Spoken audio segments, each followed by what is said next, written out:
Hi, my name is Holly Jackson, and today we're going to go deeper with Google Sites. If you remember, Google Sites is a tool that allows you to build websites while integrating Google Apps. So to get started, I just wanted to talk to you a little bit about how we can use Google Sites for things like digital portfolios. If you remember, in our Core 5, student ownership is the very first thing at the top of our Core 5. We want students to take ownership of their learning, and Google Sites and digital portfolios is a great way for students to do that. So to get started with building a portfolio, we have created one here for you to see.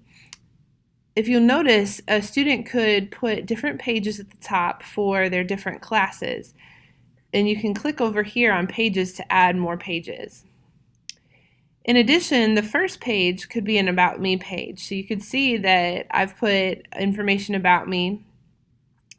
Students could also have a reflection piece at the end. You notice here that as a student, I've embedded my first semester work with a screencast talking about my work. Additionally, you could put things like your clubs, your sports, any honors. We've added what students are reading on here. So these are things that you could build on a student portfolio page. You'll see over here my student could click on each page and edit what goes on their ELA page, their math page, and so on.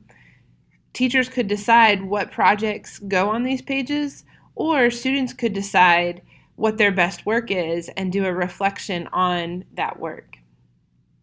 So this is just a shell of what a digital portfolio might look like for a student. If you want to see how you could manage that as a teacher, you see that I have a bunch of students that have shared their portfolios with me. And the way that I manage that is using Google Classroom.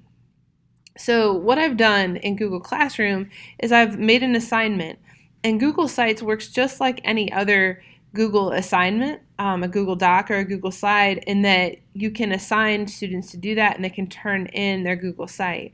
So you can see I can click on different student sites and actually grade their work and see how they're doing.